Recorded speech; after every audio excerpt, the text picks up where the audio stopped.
여러분 안녕하세요. 5월 14일 수요일 사기모이 교회 아침 말씀입니다. 오늘 함께 나눌 말씀은 누가복음 2장 1절부터 7절입니다. 오늘의 말씀은 고정 댓글을 통하여 아침 말씀을 들으며 함께 볼 수 있습니다. 그때 가이사 아구스도가 영을 내려 천하로 다 호적하라 하였으니 이 호적은 구레뇨가 수리아 총독이 되었을 때에 처음 한 것이라. 모든 사람이 호적하러 각각 고향으로 돌아가매 요셉도 다윗의 집 족속이므로 갈릴리 나사렛 동네에서 유대를 향하여 베들레헴이라 하는 다윗의 동네로 그 약혼한 마리아와 함께 호적하러 올라가니 마리아가 이미 잉태하였더라. 거기 있을 그때에 해산할 날이 차서 첫 아들을 낳아 강보로 싸서 구유에 뉘었으니 이는 여관에 있을 곳이 없음이로라. 아멘. 우리가 예수님을 향해 부를 때 그리스도라는 말을 합니다. 예수 그리스도라는 말처럼요. 그리스도란 기름 부음 받은 자라는 의미이지요. 당시 기름 부음은 특별한 사람들에게만 행해졌습니다. 왕, 제사장, 선지자와 같이요. 그런데 왕, 제사장, 선지자는 모두 다 사람들이 높이 우러러보는 계급입니다. 평범하지 않은 특별한 사람들이라 말을 할 수 있지요. 그렇다면 여러분, 이 말은 어떠신가요? 그리스도가 말 구유에 오셨다 하는 것이요. 그리스도는 앞에서 말한 것처럼 높은 계급, 특별한 계급을 말합니다. 그런데 특별하고 높은 계급의 그 사람이 천하고 천한 마국간의 말 구유에 오셨습니다. 여러분은 이것을 어떻게 생각하시나요? 오늘 본문은 예수 그리스도의 출생을 말씀하고 있습니다. 당시 로마의 황제에 의해 저녁에 인구조사가 시작되었지요. 인구조사를 하기 위해서는 모두 고향으로 돌아가야 했는데 요셉도 그러했습니다. 요셉은 약혼자 마리아와 유대 베들레헴으로 돌아갔습니다. 그런데 이 거리가 하루 만에 갈 수 있는 것이 아니어서 길 도중 여관에서 묵어야만 했지요. 문제는 요셉처럼 이동하는 사람들이 많았기에 여관에 묵을 수 있는 곳이 없다는 것이었습니다. 더구나 마리아는 이제 해산할 때가 되었습니다. 결국 그들은 한 곳 마국간에 들어갔고 말에 여물을 주는 구유에서 출산하였습니다. 예수 그리스도가 말 구유에서 나신 것이지요. 그렇다면 우리는 다시 한번 생각해 봅니다. 그리스도가 말 구유에서 나셨다는 것 말입니다. 우리는 이렇게 생각할 수도 있습니다. 하나님이 자기 백성을 사랑하신다면 요셉과 마리아가 아이를 출산할 곳 하나쯤은 남겨두어야 하지 않나요? 하나님이 인간의 몸을 입고 이 땅에 아기 예수님으로 오시는데 화려하고 멋들어져 보이는 곳에서 오셔야 하는 것이 아닌가요? 적어도 천하고 천한 마국간에서, 그것도 말의 먹이를 주는 구유에서 오시지는 않게 해야 하는 것 아닌가요? 맞습니다. 하나님은 그렇게 하실 수도 있었습니다. 그럼에도 하나님이 그렇게 하시지 않은 것은 사랑하지 않아서 혹은 하나님의 능력이 없어서가 아닙니다. 예수님이 말 구유에서 나신 이유가 있습니다.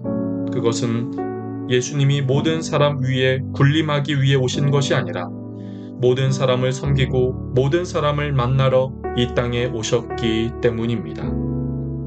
여러분, 만일 예수님이 왕의 아들로 태어나 비단 이불 속에 뉘어져 있었다면 극히 일부분의 사람들만 예수님을 만날 수 있었을 것입니다. 사회적 약자나 가진 것이 없는 사람은 만나지 못했겠지요. 구유에 계셨기에 동방 박사와 같은 귀족도, 목자와 같은 천민도 그 누구도 찾아갈 수 있었습니다. 예수님은 그 사람의 신분에 상관없이 만나주시기 위해 가장 높은 곳에서 낮은 곳으로, 가장 화려한 곳에서 초라한 곳으로 오신 것입니다. 그렇다면 여러분, 나의 상황, 나의 처지, 나의 어떤 것을 기준 삼아 나를 만나주시는 것이 아니라 나의 어떠함과 상관없이 나를 만나주시고 있는 모습 그대로 사랑해주시는 주님께 감사함으로 나아가는 삶, 감사함으로 나아가는 하루가 되기를 소망합니다. 바울은 예수님의 이런 모습을 이렇게 말씀합니다. 빌립보서 2장 6절부터 8절까지의 말씀입니다. 그는 근본 하나님의 본체시나 하나님과 동등됨을 취할 것으로 여기지 아니하시고 오히려 자기를 비워 종의 형체를 가지사 사람들과 같이 되셨고 사람의 모양으로 나타나사 자기를 낮추시고 죽기까지 복종하셨으니 곧 십자가에 죽으심이라. 아멘. 하나님과 본체이신 예수님은 자기를 비워 종의 모습을 갖고 이 땅에 오셔서 십자가에서 죽으셨습니다.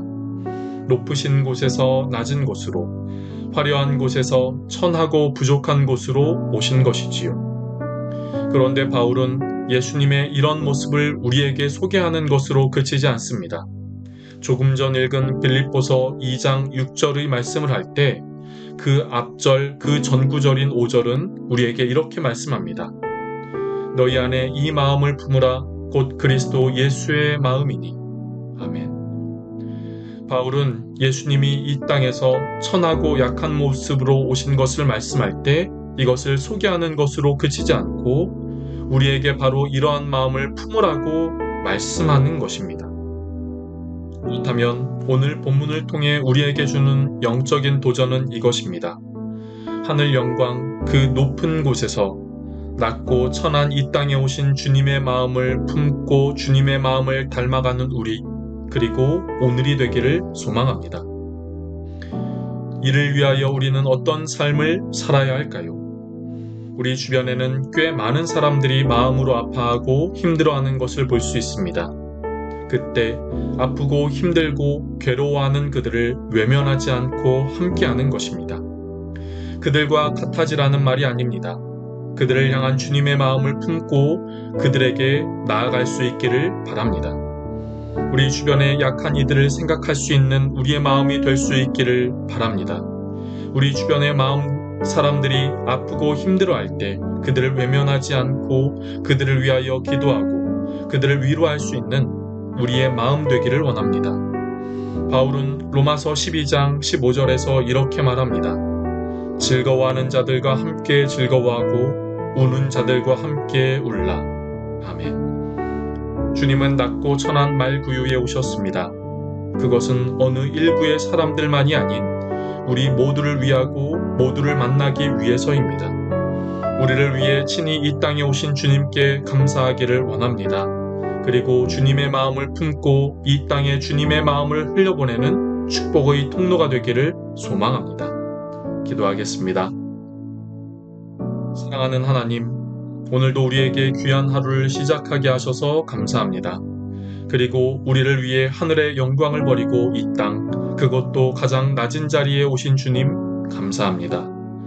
주님이 말구유에 오심으로 낮은 자부터 높은 자까지 모든 사람을 사랑하고 사람을 만나주시는 분임을 보게 됩니다. 나를 사랑하시는 그 삶을 본받아 나도 주님의 마음을 품고 살게 하옵소서.